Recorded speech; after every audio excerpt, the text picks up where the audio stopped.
Hey guys, welcome back to my channel and I'm back again with another really interesting coding interview question video today. We are going to solve 520 question detect capital of Leetcode. Before I start with the video guys, if you have not yet subscribed to my channel then please do subscribe and hit the bell icon for future notifications.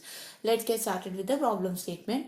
So guys, you can see that we are given an input of a word here.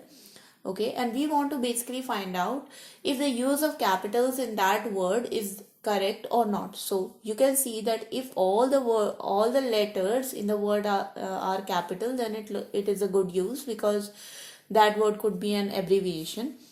If there is no capital inside the word, then it's also good because there it's a valid word. If there is only one single capital letter, which is the first letter of the word, then also it is acceptable. But any other case is not acceptable because that will not be the right use of a capital letter. Okay. So we have to return true if the usage is right for the capitals and return false if it's not. Let's look at the constraints. The word length can go from 1 to 100 and it consists of lowercase and uppercase English letters only.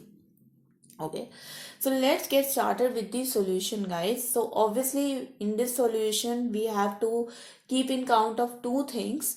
First is going to be the small letter count. So I'll declare a variable called as small count equals to 0. And then we have to find out the capital letters count. Okay, so capital count and small count. So small count basically means guys that how many small letters we have encountered in the word until the traversal, and capital count basically means the number of capital letters we have encountered during the traversal of the word letters. Okay, so now let's begin the word traversal. So obviously we are going to run a loop from 0 to I less than word dot length I plus plus. Okay, and then we are going to check if the word character is small letter or not. So if word dot char at I is greater than small a, and word dot char at I is less than equal to, see, not less than but less than equal to, because the letter could be a or z, so less than equal to small z, then in that case we are going to increment the small letter count. So obviously small letter count is going to get incremented. Now we know that we cannot have a capital letter after the small letter, right? So if we say that we have encountered a small letter, but we have given into consideration we have more than one capital letters we have already seen. So for example, if I say that capital count is greater than 1, it means, for example, I have got a word like US and then a small. So is this a correct use of capitals? No, right?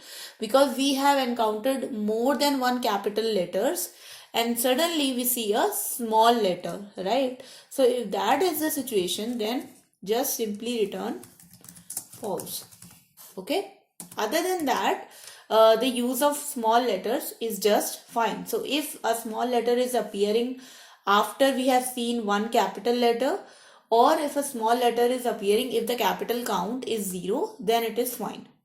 Okay, now let's come to the else condition. So if we have seen a capital letter, then what we are going to do, we are going to check if the capital letter is arriving after the small letter. So if small count is actually greater than 0, so if a small character has already appeared and now we are seeing the capital character, then just return false.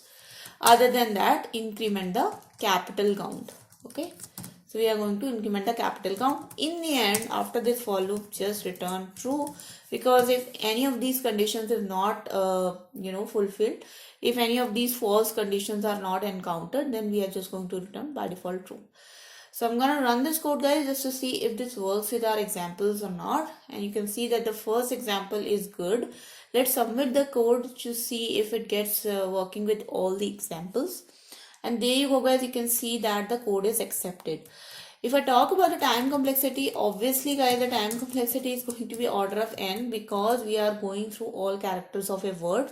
So this becomes the time complexity, and the space complexity is order of 1 because we are not using any extra space. Okay, so that was the video, guys. I hope you guys enjoyed this video and your coding practice became a little bit better.